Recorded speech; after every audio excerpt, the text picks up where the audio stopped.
Excuse me ma'am, आपको कहीं जाना है? मैं आपके लिए दूसरी टैक्सी मंगवा देता हूँ, ये किसी और गेस्ट के लिए है। नहीं, मेरा जाना बहुत अर्जेंट है, अंदर किसी का खून हुआ। क्या खून? मैम सुनिए ma'am, excuse me ma'am, ma'am. Excuse me, तुमने मेरी वाइफ को देखा नहीं? सर एक मैडम अभी भी यहाँ आई थी, वो टैक्सी लेके अभी यहाँ से निकल गई है। कहाँ चली गई? मुझे नहीं पता, आई डोंट नो, पर कुछ अजीब सा बिहेव कर रही थी। क्या कह रही थी? सर वो बोल रही थी अंदर किसी का खून हो गया है। सर किसका खून हो गया सर? लिसन टू मी, ये रख, मेरी बात सुन, किसी का खून नहीं हुआ यहाँ पर, और तूने कुछ नहीं सुना, समझा? और पता कर कहाँ गए वो लोग। Okay sir. वो उसको चाकू मारता रहा, वो मर चुकी थी, वो फिर भी उसको मार रहा था। सर मुझे बचा लीजिए, वो मेरा चेहरा देख चुका है, वो मुझे नहीं छोड़ेगा, प्लीज मुझे। आप शांत हो जाइए, तुम्हें कुछ नहीं होगा। हम लोग हैं ना यहाँ पर। एक बात बताइए, क्या खूनी ने तुम्हें देख लिया है? खूनी होगा तो देखेगा ना। जब कोई खून नहीं है, कोई खूनी नहीं है, तो कौन किसको देखेगा? सर मैं सुनील कुमार, और ये मेरी पत्नी है सर। ये जो भी बोल रही है ना, ऐसा कुछ नहीं हुआ। ये सब ना सिर्फ इसके दिमाग की उपज है, ऐसा कुछ नहीं हुआ सर। नहीं सर, मैं झूठ नहीं बोल रही। मिस्टर सुनील, आप इनके पति हैं, लेकिन इनको यहाँ डराने की कोशिश मत कीजिए, समझे आप? और हम ये कैसे मान ले कि ये जो कह रही है वो सच नहीं है, और जो तुम बोल रहे हो वो सही है? सर वो इसलिए क्योंकि ये बीमार है, इसको स्लीप पैरालिसिस है सर। स्लीप पैरालिसिस यानी नींद का लकवा? नींद का लकवा? ये क्या है? नींद में कुछ देर के लिए आदमी की बॉडी पूरी तरह जड़ हो जाती है, सुन्न हो जाती है। ऐसे में तरह तरह का भ्रम होना, और पेशेंट को ये सब सच लगता है, लेकिन वो चाह कर भी रिएक्ट नहीं कर पाता, क्योंकि उसकी बॉडी उस समय पूरी तरह पैरालाइज्ड होती है। इसे स्लीप पैरालिसिस कहते हैं, नींद का लकवा। Is it okay? Exactly sir, हमारी शादी को 6 साल हो गए, और इन 6 सालों के दौरान हर दूसरी तीसरी रात को इसको ये अटैक आता है सर, और इस बार भी यही हुआ है, और कुछ नहीं हुआ सर। हाँ सर, मानती हूँ मुझे ये बीमारी है। जब भी मेरा माइग्रेन का दर्द बढ़ जाता है तो मुझे चक्कर आने लगते हैं, और आंखों के सामने सब कुछ धुंधला दिखाई देता है। लेकिन सर ऐसे में मैं सोने की कोशिश करती हूँ बस।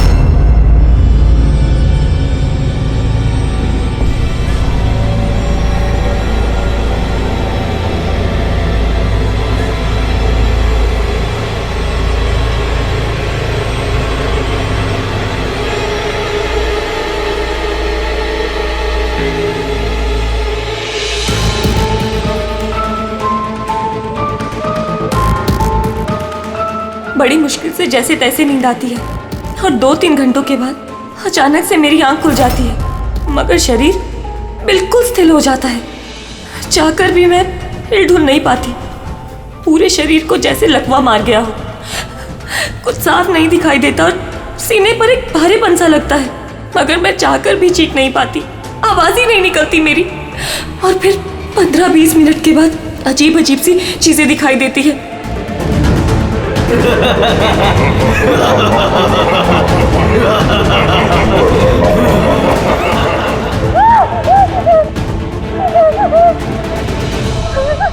आ गया, वो मुझे मार देगा, वो आ गया।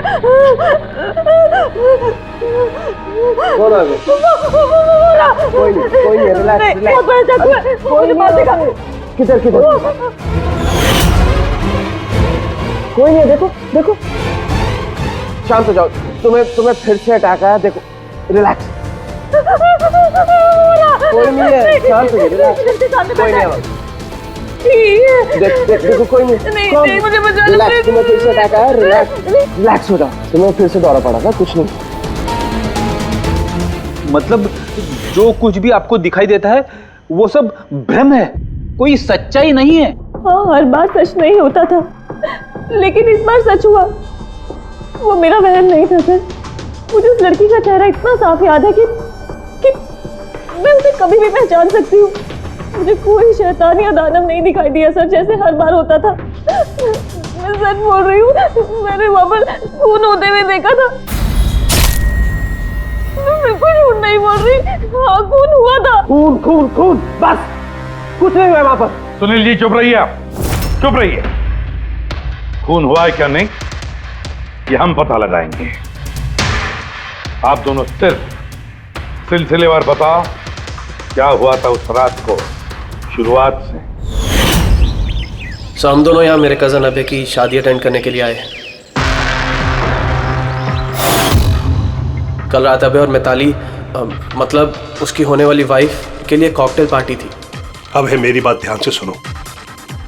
मिताली की जितने भी प्रॉपर्टीज और बैंक बैलेंस है तेरे शुरू होने से पहले 60% तुम्हारे नाम ट्रांसफर हो जाने चाहिए। इस लड़की पर तुम्हारे प्यार का जो भूत सवार है ना उसे यूज करो बेटा। वेल मिताली, एक बात कहूँ, अभी भी वक्त है, सोच ले। ये अभय तेरे लायक नहीं है। तुम्हें इससे बेटर लड़के मिल सकते हैं। तुम्हें नहीं पता, इसके चर्चे तो पूरे शहर को मालूम है। मैं तुम्हारी शादी इससे इसलिए करा रहा हूँ ताकि तुम्हारी डूबती हुई नैया पार लग जाए। You got it? So be focused please. पता है मुझे क्या करना है। मुझे भी उस साइको से शादी करने का कोई शौक नहीं है। कर रहा हूं क्योंकि सिर्फ एक ही रास्ता है, इसलिए मुझे मत समझाइए कि क्या करना है। I know what to do. ठीक है? हाय।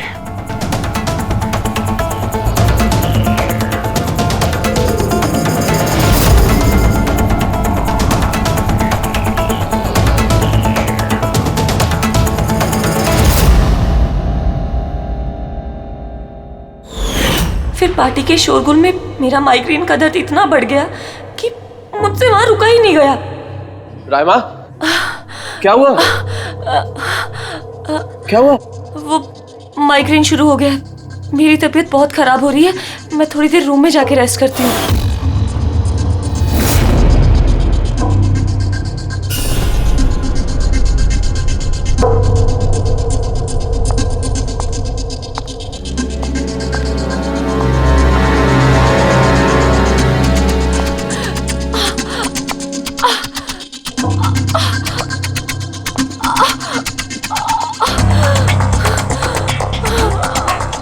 मैं अभी इतनी ज्यादा तकलीफ में थी कि मैंने नोटिस ही नहीं किया कि कमरा मेरा भी है या नहीं।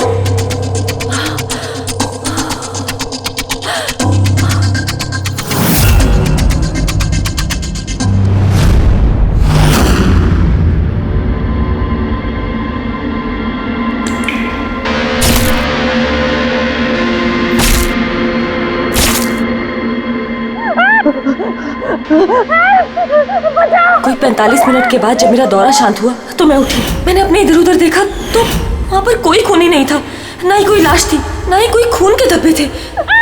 क्या हुआ? क्या हुआ? मेरी बात सुनो, तुम्हें फिर से अटैक है। देखो कोई नहीं, देखो। और तुम यहाँ पर क्या कर रही हो? ये हमारा कमरा थोड़ी ना है। अच्छा ये सब छोड़ो, तुम यहाँ पे बैठो। मेरी बात सुनो, तुम यहीं पर रुको, मैं तुम्हें पानी लेके आता हूँ। रिलैक्स। मैं भाग के वापस गया तो राइमा वहां से चली गई और वहां से ये आपके पास आ गया और मैं इसके पीछे यहाँ पर। लेकिन सर एक बात पक्की है, वहां पर कोई खून नहीं हुआ। ये सब इसके दिमाग की उपज है। सुनील जी, जिस तरह से रायमा ने हमें ये सब कुछ बताया ना, उससे नहीं लगता कि ये सब मन घड़न है। जरूर इसमें कोई ना कोई सच्चाई है। सर वो रूम उन रूम्स में था जो हमने शादी के लिए बुक किए और मैंने अपने गेस्ट लिस्ट में चेक कर लिया, ना तो कोई मिसिंग है ना ही किसी का मर्डर हुआ। सर आप इसकी बात को बिल्कुल मत सुनिए। बस उस शादी को आराम से हो जाने दीजिए, वरना जीत अंकल तो बर्बाद हो जाएंगे और इससे ज्यादा मैं तो सड़क पे आ जाऊंगा। सर शादी में कोई प्रॉब्लम नहीं होगी, हम पूछताछ तो करेंगे, लेकिन अपनी तरीके से।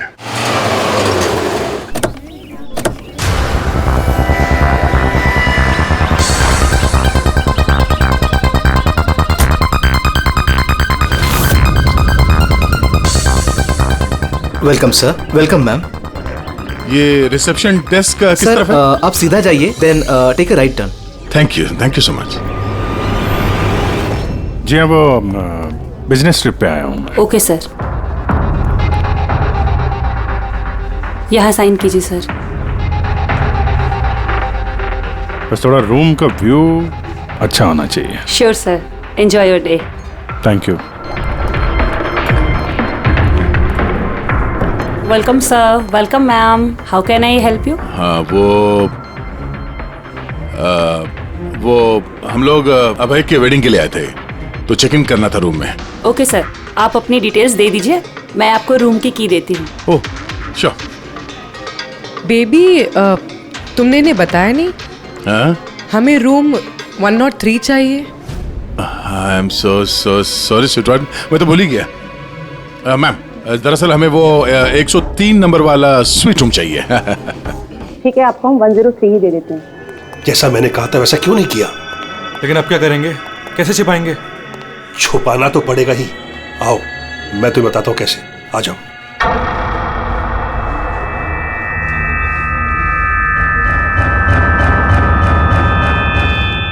सुनील, सब कुछ इसी के कारण हुआ। किसी को पता चल गया ना तो पता नहीं क्या होगा। कहाँ थे तुम? चलो मुझे कुछ बात करनी है, आओ।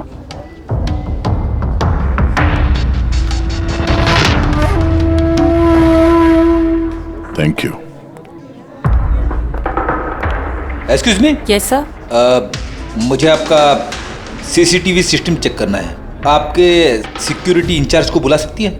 Okay sir.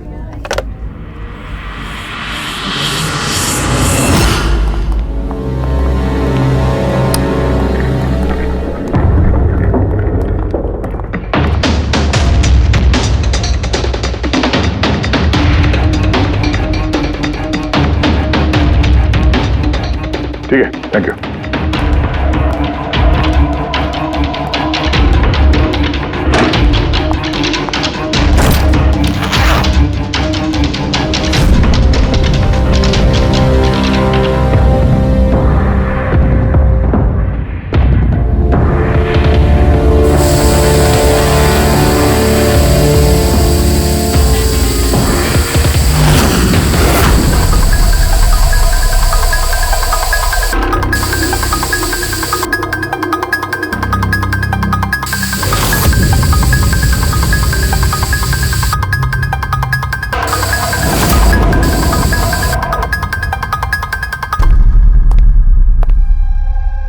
लुमिनॉल टेस्ट से तो कुछ पता नहीं चल रहा है।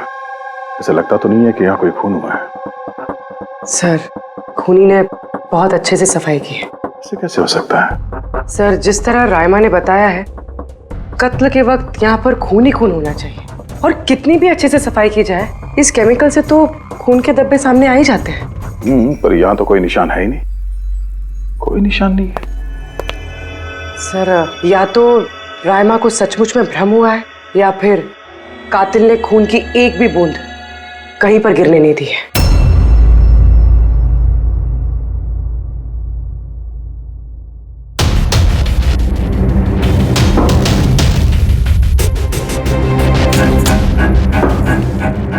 मुझे लगता तुम सही कह रही थी। कातिल ने खून की एक भी बूंद गिरने नहीं दी। ये देखो, खून की एक भी बूंद जमीन पे या दीवार पे कहीं भी नहीं गिरी है, क्योंकि कातिल ने पूरे कमरे को प्लास्टिक के शीट से कवर कर दिया था। सर मतलब रायमा ये सब कुछ प्लास्टिक के उस तरफ से देख रही थी, इसलिए उसे सब कुछ धुंधला धुंधला नजर आ रहा था। हाँ, ये प्लास्टिक शीट्स जहाँ पे जुड़ते हैं शायद एक गैप रह गया होगा, और उसी गैप में से इस लड़की की शक्ल दिख गई होगी उसे। न लाश मिली है, न फिंगरप्रिंट्स, और ना ही कोई खून। लगता है इस केस में हमें फॉरेंसिक से कोई मदद मिलने वाली नहीं है। ये पता लगाना आसान नहीं है कि खून किसका हुआ है, किया किसने, और वो लाश गई तो गई कहाँ? अरे नहीं, वो प्रॉब्लम तो दूर हो गई। एक्चुअली अपना सॉफ्टवेयर करप्ट हो गया था, इसलिए जितनी भी रिकॉर्डिंग हुई थी सब डिलीट हो गई। परसों भी जो रिकॉर्ड किया गया था, परसों से लेकर आज तक का जो रिकॉर्ड है सारे डिलीट है। डिलीट हो गया? पिछले 24 घंटे का सारा फुटेज उड़ गया है। खून होने का टाइम रायमा जी ने जो बोला, तब से लेके 24 घंटे तक होटल के अंदर क्या क्या हुआ इसका कुछ पता नहीं है। कमाल है, पहले कमरे को प्लास्टिक से ढक दिया, अब ये सीसीटीवी फुटेज। बस शातिर अपराधी है। एक मिनट, तुमने कहा होटल के अंदर का कुछ पता नहीं, और बाहर का? होटल के बाहर सीसीटीवी फुटेज होगा ना? है ना sir, main gate, garden, parking lawn और होटल के पीछे।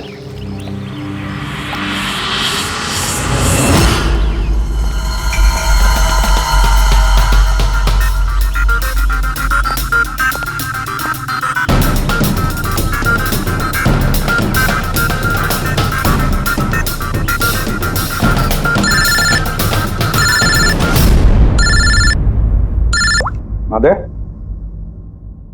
क्या? रायमा ने जो देखा वो उसका भ्रम नहीं बल्कि सच्चाई है। किसी का खून हुआ? माय गॉड, कोई कुछ भी नहीं। अच्छा ठीक है, मुझे इन्फॉर्म करते रहना। क्या हुआ बॉस, कुछ मिला क्या? बड़ा शातिर है खूनी, बड़ा शातिर है। कोई सबूत नहीं छोड़ा है उसने, कोई भी सबूत नहीं छोड़ा तेरे लिए। ऐसा कैसे हो सकता है यार? लेकिन ऐसे हुआ है सालुंके, ऐसे हुआ है। रायमा की जान को बहुत बड़ा खतरा है। क्या बोल रहे हो, कुछ समझाओ भी। यार हमारे लोगों को वहां पर कोई पुख्ता सबूत नहीं मिला, लेकिन सारी बातें ऐसे दिखाती है कि वहां पर किसी का खून हुआ है। और देख, एक बात याद रख, रायमा चश्मदीद गवाह है, उसने खून होते हुए देखा है और खूनी आसपास ही है, तो रायमा की जान को जरूर खतरा है। और उसका फुटेज? सर वो भी उड़ गया।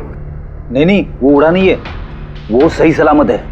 अंदर और बाहर के सीसीटीवी कैमरे का केबल कनेक्शन अलग अलग है, इसीलिए वो बच गया है। बच गया मतलब फुटेज मिल सकता है?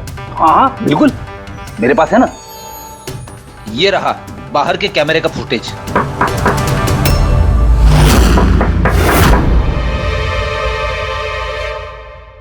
सर, अगर खूनी ने उस पर उस वक्त हमला किया है जब स्लीप पैरालिसिस का दौरा पड़ रहा है, फिर तो वो उंगली भी नहीं हिला पाई होगी। और अगर वो अपनी उंगली हिला पाई तो? कैसे डॉक्टर तारिका? पैरालिसिस तो पूरी बॉडी को हो जाती है। देखो, स्लीप पैरालिसिस को छोड़ दो, नॉर्मली भी जब हम सोते हैं, गहरी नींद में होते हैं, हमें सपने आते हैं, उस वक्त भी हमारी मांसपेशियां सेमी पैरालिटिक स्टेट यानी शिथिलता की अवस्था में होती है। ये सबके साथ होता है। लेकिन बॉस, ऐसे में भी हमारे पेट की, छाती की और गले की मांसपेशियां सबसे ज्यादा शिथिल होती हैं। स्लीप पैरालिसिस में भी ऐसा ही होता है।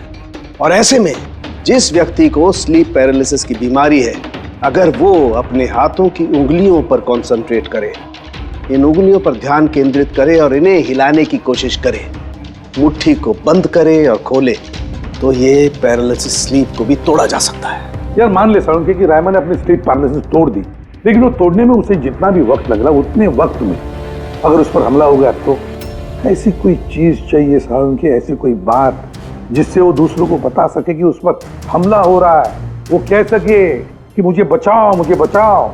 है, ऐसी चीज भी है। एक रुक तारिका। बॉस, ये है अलार्म।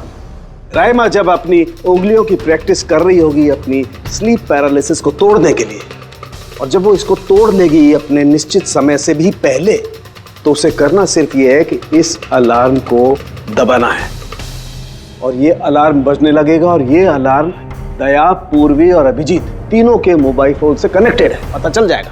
और वो लोग उसके पास पहुंच जाएंगे और खूनी को पकड़ लेंगे। सर की अलार्म से खतरा टल सकता है, पर खत्म नहीं होता। खतरा तो तब खत्म होगा जब हम खूनी तक पहले पहुंचेंगे। हम खूनी तक पहले पहुंचेंगे। अब ये अभय का रूम नहीं है? अभय? कौन? वो जिसकी शादी होने वाली है? यस ऑफ कोर्स, उसकी शादी मुझसे होने वाली है। ओहो, और आपको आपके फियांसे का कमरा नहीं पता है? वैसे ये मेरा कमरा है और रिसोर्ट के सारे कमरे शादी वालों ने बुक नहीं किए हैं, और भी लोग रहते हैं यहाँ पे। कॉन्ग्रेचुलेशन। हेलो, कहाँ हो तुम? और ये तो मुझे अभी बता रहे हो? सीरियसली? लोग जो भी करना है जल्दी करो, मेरे पास ज्यादा वक्त नहीं है। और हाँ, मुझे शादी में ना किसी भी तरह की कोई प्रॉब्लम नहीं चाहिए, ठीक है?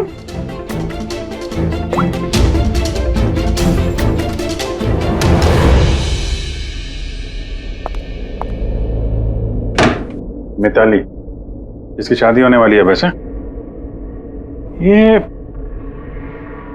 वाकई अभय का कमरा इसको मालूम नहीं होगा क्या? कहीं इसको हम पे शक तो नहीं हो गया? वो तो पता नहीं, लेकिन खूनी को भनक नहीं लगनी चाहिए, क्योंकि अगर ऐसा हुआ तो रायमा की जान को खतरा हो सकता है। रायमा ने कहा था कि खून 12 से 12:30 के बीच में हुआ है। उसके बाद कातिल ने लाश को ठिकाने लगाने की कोशिश की होगी, लेकिन रिसोर्ट में इतनी भीड़ और चहल पहल है कि वो लाश को कहीं छुपाना मेरे हिसाब से नामुमकिन है।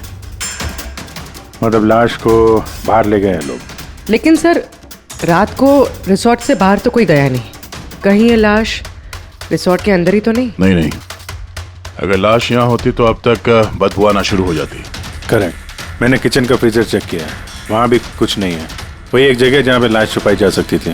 और वैसे भी यहाँ शादियों की पार्टी और लेट नाइट पार्टी की वजह से ऐसी जगह पे हमेशा कम से कम 30 लोग तो होते ही हैं। खूनी लाश को वहाँ पे छुपाने की गलती नहीं करेगा। सर, कहीं खूनी ने 2 तारीख को लाश के साथ चेकआउट तो नहीं कर लिया? मिस्टर पारितोष, आपके कहने पे मैं ऑलरेडी 3 बार रिकॉर्ड्स चेक कर चुकी हूँ। कोई मिसलीला थी ही नहीं। आपको जरूर कोई गलतफहमी हुई है, वो जरूर कहीं और रुकी होंगी। अब प्लीज कहीं और जाकर चेक कीजिए। मैडम, मैं चेक कर सकता होता तो मैं आपसे रिक्वेस्ट क्यों करता? लीना मेरी दोस्त है और उसका नंबर खो गया मुझसे, मैं क्या करूँ? देखिए मैम, मेरा उससे बात करना बहुत जरूरी है। आप समझ रही हैं ना? सर, आप समझ नहीं रहे हैं। किसी एक की डिटेल दूसरे को देना हमारे नियम के खिलाफ है। फिर भी मैं आपकी मदद कर देती, लेकिन मेरे पास उनकी डिटेल्स है ही नहीं सर। अरे ऐसे कैसे नहीं है? डिटेल्स आप रखते हैं ना। कोई कमरा लेने आएगा तो आप उसकी डिटेल्स नहीं रखते हैं? लेते हैं सर, बिल्कुल लेते हैं। तो फिर? लेकिन वो यहाँ रुकी होती तो ना। 1 मिनट, आपको तसल्ली नहीं हो रही है, प्लीज आप खुद से चेक कर लीजिए। अच्छा ठीक है। कहीं रीमा ने मुझसे झूठ तो नहीं बोला? मैं देख लेता। मैम आप एक काम करेंगी, आप हाउसकीपिंग से किसी को बुला के लाइए। मेरा रूम इतना गंदा है, सुबह से मैं कितनी बार कॉल कर चुका हूँ, कोई आने को तैयार नहीं है। ऐसे कैसे हो सकता है? ओके। नहीं, फोन पे, अरे फोन तो मैं 50 बार कर चुका हूँ। आप प्लीज किसी को भेजिए ना प्लीज। ठीक है सर, मैं बुला के लाती हूँ। Thank you ma'am.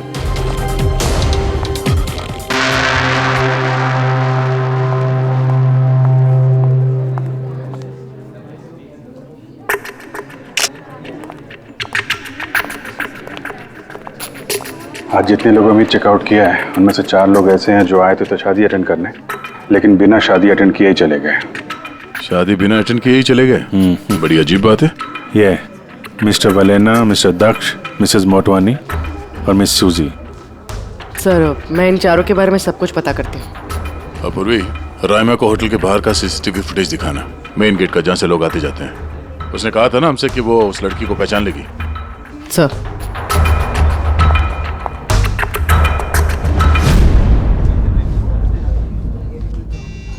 मतलब रायमा ने जो कहा वो सच है क्या? मिस्टर सुनील, आप किस बात से ज्यादा परेशान हैं? यहाँ पे खून हुआ है उससे या फिर रायमा ने देख लिया उससे? ये सब इन्वेस्टिगेशन तुम हम पर छोड़ दो, शादी का मजा लो। हाँ? क्या कब बदल जाए यहाँ पे कोई कुछ कह नहीं सकते हैं।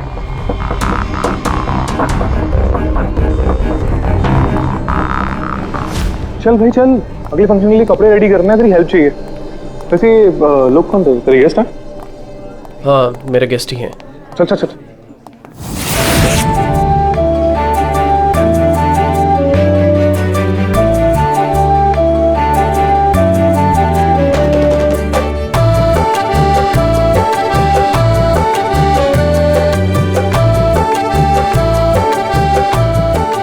तेरा तो गेम ओवर हो गया भाई। जो तूने गर्लफ्रेंड्स की लाइन लगा रखी थी उसका क्या? अगर मिताली ने सुन लिया ना तो गेम सच में ओवर हो जाएगा। पर भाई मुझे एक बात बता, तू एक लड़की के साथ सारी जिंदगी कैसे बिताएगा? इसके सारे लफड़े ना साइड में चालू हैं। पूछ इससे, कॉकटेल पार्टी में अचानक से कहाँ गायब हो गया था? अबे कहीं गायब नहीं हुआ, मिताली के सामने उठक बैठक लगा रहा होगा। वे शट अप। मैं डरता वरता नहीं हूँ उससे। You guys just wait and watch. Drink खत्म कर अपनी।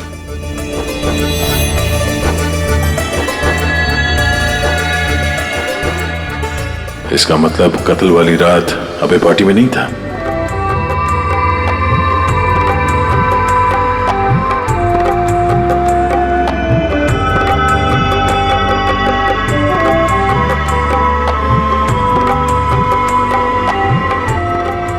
ऐसा क्या कहना चाहता था ये जो रंजित छुपाने की कोशिश कर रहा है? सर, मैडम अभी ठीक है ना? और उस दिन जो मर्डर के बारे में बोल रही थी वो गलतफहमी अभी दूर हो चुकी है ना मैम की? मेरी बात सुन, जो उसको गलतफहमी हुई थी ना वो दूर हो चुकी है। तू भी भूल जा। चल अभी। ओके। अच्छा हुआ कि राइमा माइग्रेन की वजह से अपने कमरे में सो गई है। मौका अच्छा है, अब कुछ ना कुछ तो करना पड़ेगा।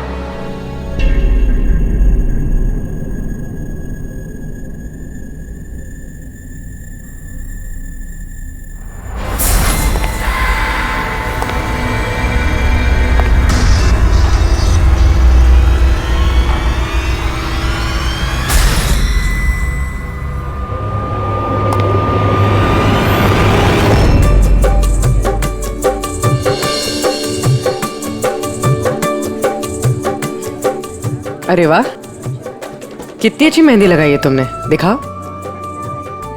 बहुत अच्छी लग रही है। Thank you. All thanks to Alia. Mitali, sweetheart, मुझे तुमसे कुछ बात करनी है। Excuse me. एक सेकेंड। मिताली और अभय की जोड़ी कितनी अच्छी है ना, perfect couple. Perfect couple.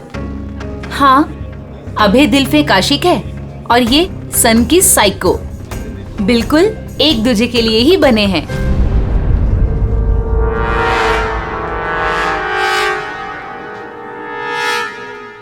Mitali को अभय के बारे में ये पता है? पागल है वो अभय के लिए। उसको पाने के लिए वो किसी भी हद तक जा सकती है। अगर जरूरत पड़े तो किसी को मार भी सकती है।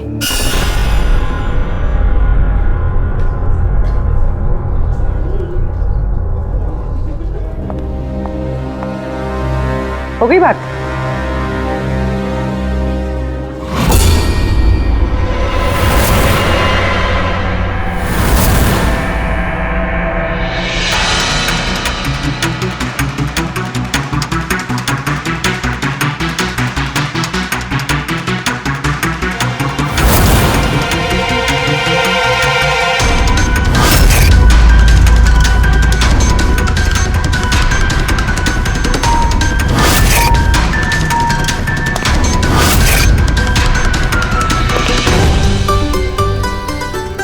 अरे खाली हो गया क्या? अरे नहीं साहब, रिफिल ही करने जा रहा था। अरे यार ये दूल्हा जो है ये तो बड़ा बहक रहा है। क्या मिस्टर नितिन और वो रंजीत रोकते नहीं है क्या? सुना है कॉकटेल पार्टी में भी बहुत हंगामा किया। उस दिन तो हादी हो गई थी सर। अच्छा, उस दिन भी नहीं रोका इसको? नहीं साहब, कोई बोलने वाला था ही नहीं। रंजीत साहब तो खुद ही 11 बजे के बाद आते पार्टी में, और उनके बेटे अपनी बीवी को तलाश कर रहे थे। बाहर जा रहे थे, अंदर आ रहे थे, कोई बोलने वाला था ही नहीं साहब। अच्छा, मतलब खाली दुल्हन ही थी पार्टी में? सर वो तो दूल्हे के पीछे पीछे घूम रही थी। सर, इस रिसोर्ट में कई शादियां हुई हैं, लेकिन ऐसी शादी कभी नहीं देखी। अरे हाँ साहब। अरे यार तुम खाने को लाना यार। अभी लाया साहब।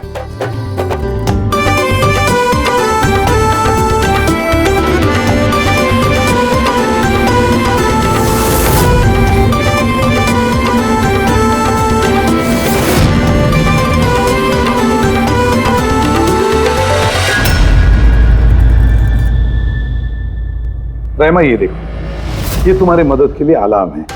जैसे तुम इस बटन को दबाओगी, दया, पूर्वी और अभिजीत के पास जो फोन है उस पर अलार्म बजेगा और वो लोग तुरंत तुम्हारी मदद के लिए वहां पहुंच जाएंगे। जी। लेकिन जब तुम्हें स्लीप पैरालिसिस हो, अपने हाथों की और पैरों की उंगलियों को हिलाने की कोशिश करना, क्योंकि सबसे कम असर स्लीप पैरालिसिस का हमारे हाथों की और पैरों की उंगलियों पर होता है।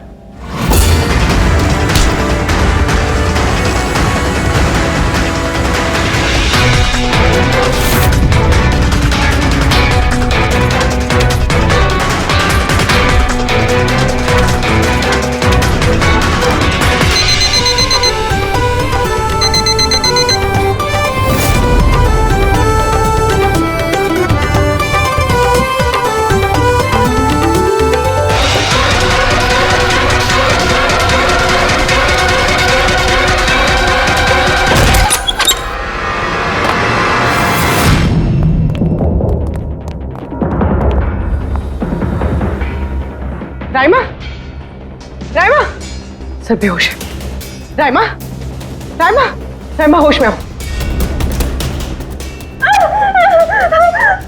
मुझे मार देगा। मुझे बचा लीजिए प्लीज, मुझे बचा लीजिए। कौन मार देगा? हुआ क्या यहाँ पे?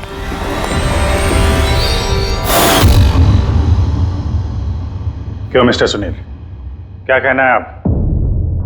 अब तुम्हें इसकी बात पे विश्वास हो रहा है या अभी तुम्हें अपनी ताऊ जी की रेपुटेशन की फिक्र है? अब मैं क्या ही बोलूं सर, तसल्ली है कि ये जिंदा है। अच्छा, वैसे आप यहाँ आए कैसे? पार्टी तो नीचे चल रही थी, हाँ? और यहाँ पे क्या हुआ किसी ने नहीं सुना, तो फिर आप हमारे साथ साथ यहाँ कैसे आ गए? आप मुझ पे शक कर रहे हैं? मैं अपनी पत्नी को मारने की कोशिश क्यों करूंगा? शक तो हम सब पे करते हैं। फिलहाल अभी आप बाहर जाइए, हमें रायमा से कुछ जरूरी बात करनी है, प्लीज। सर आप लोग प्लीज मुझे बचा लीजिए। जब वो आदमी उसको खून कर रहा था तो मैंने उसे देख लिया था, मुझे नहीं छोड़ेगा, प्लीज आप कुछ कीजिए ना।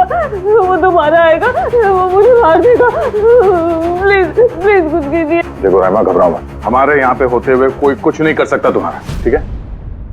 लेकिन वो औरत जिसका खून होते हुए तुमने देखा, उसे हम लोग नहीं पहचानते, तुम उसे पहचानती हो, तो हम लोग एक फुटेज दिखाएंगे, जरा उस फुटेज में देख के उस लड़की को पहचानो प्लीज। जी। रेडी?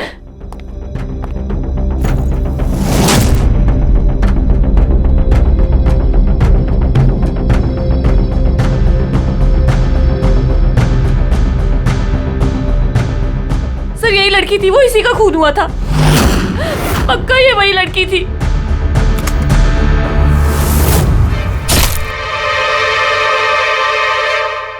अगर ये यहाँ पे आई थी तो किसी ने तो देखा होगा उसे। वो मुझे मार देगा। अगर वो लड़की यहाँ पे आई थी तो किसी न किसी से तो मिली होगी ना। लगता है ब्यूरो जाने का वक्त आ गया। वो 4 लोग जो शादी अटेंड करने आए थे और अटेंड किए बिना ही चले गए, जरा उनसे भी पूछताछ कर लेते हैं। सर मिस्टर वलेना, ये अभय का मैनेजर, ये जरूरी काम छोड़कर आया था शादी अटेंड करने के लिए, लेकिन बीच में ही वापस चले गए। एक तो इन्हें रिसोर्ट की कार ने एयरपोर्ट छोड़ा, दूसरा इनके पास एक छोटा सूटकेस था जिसमें 5.5 फीट की लाश तो नहीं आ सकती थी। दूसरा सर, ये मिसेस मोटवानी और ये मिस सूजी मिताली की लीगल टीम से हैं सर। इन्हें भी किसी ज़रूरी काम से शादी के बीच में जाना पड़ा। ये भी रिसोर्ट की कार में ही गई हैं। एक सूटकेस था और बाकी इनका अपना अपना बैग। और इसमें भी 5 फीट से इंच की लाश तो नहीं आ सकती। और ये लोग वापस शादी अटेंड करने आ भी रहे हैं सर। ये चौथे का दिखाना सर। ये है दक्ष, ये सुनील का PR मैनेजर है सर। 1 जून को आया था, 2 जून को गया अपनी कार से। 1 मिनट पंकज, जरा इस मिस्टर दक्ष का शादी में आने वाला फुटेज दिखा।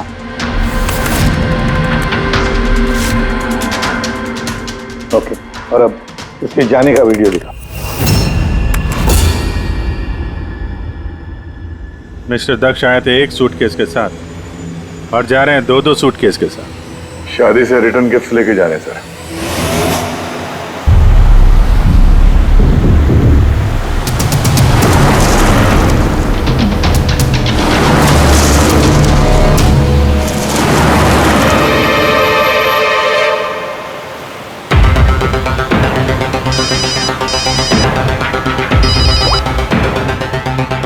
हेलो, अभय के शादी से जो सूटकेस लाया था वो कहाँ छुपाया है?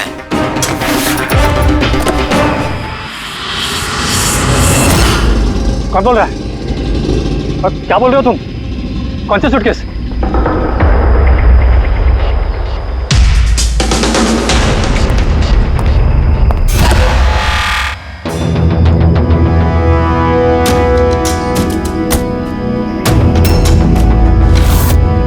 क्यों? सूटकेस के बारे में तुम यहीं बताओगे या कहीं और अच्छे से खातिरदारी करे तुम्हारी? क्यों?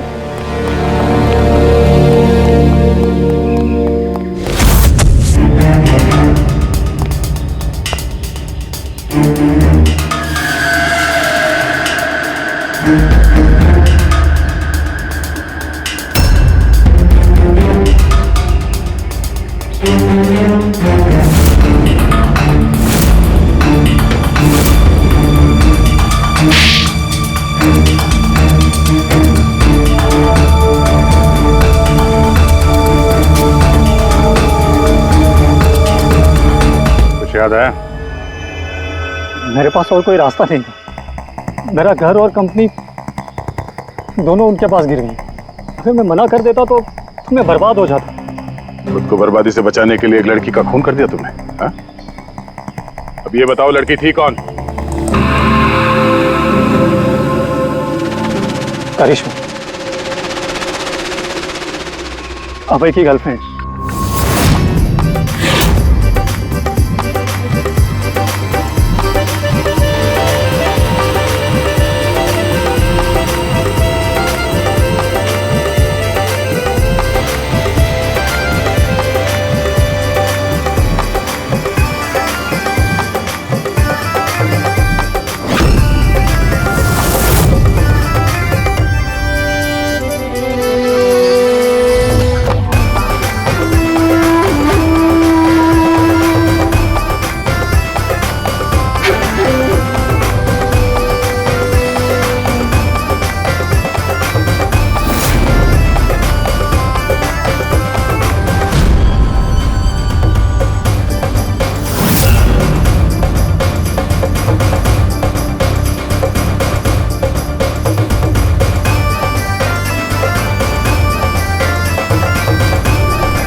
शादी मुबारक हो मिस्टर अभय।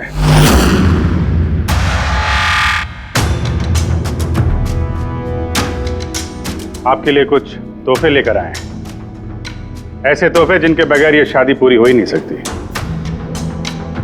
आपकी दोस्त करिश्मा ने आपके लिए कुछ तोहफे भेजे हैं।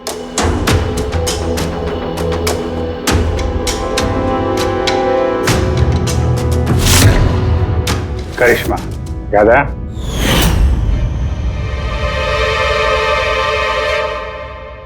तोहफे देखना चाहेंगे? देखना नहीं चाहेंगे आप? हाँ, देखें। अभी दिखाता है। सर नहीं नहीं नहीं, मैं रुकिए प्लीज।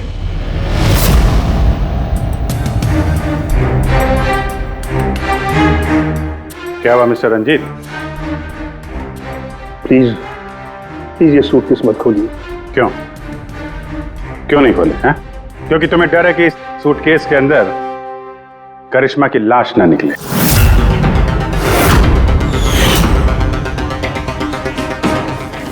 वही करिश्मा जिसे तुमने और दक्ष ने मिलकर मारा, फिर ऐसे ही सूटकेस में भर के उसके लाश के टुकड़े टुकड़े किए और बाहर ठिकाने लगा दिए।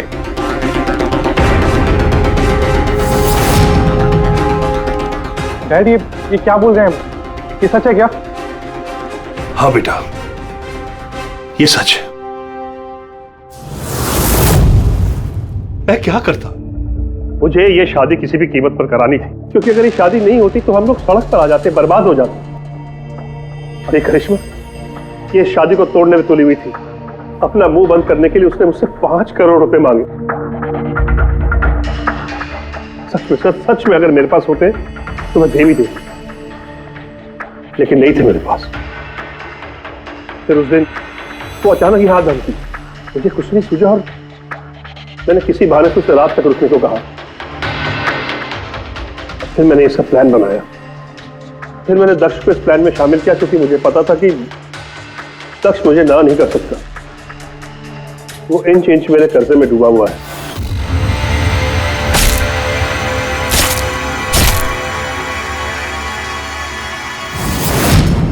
सब कुछ ठीक चल रहा था, सब कुछ हो गया था। तो पता नहीं अचानक ये कहां से आ गई। इसने आकर अचानक सब कुछ देख लिया। मैंने तो इसे भी मारने की कोशिश की थी, लेकिन आप लोगों की टीम ने इसे बचा लिया। एक गुनाह को छुपाने के लिए एक और गुनाह, और इस सब की जड़ है तुम्हारा ये दिल फेंक बेटा। सही समय पर रोक लिया होता तो ये नौबत नहीं आती, और तुम्हारे शादी का असली तोहफा तो तुम्हें अब मिलेगा। एक हत्या और एक हत्या करने की कोशिश के जुर्म में तुम दोनों बाप बेटे जेल जाओगे।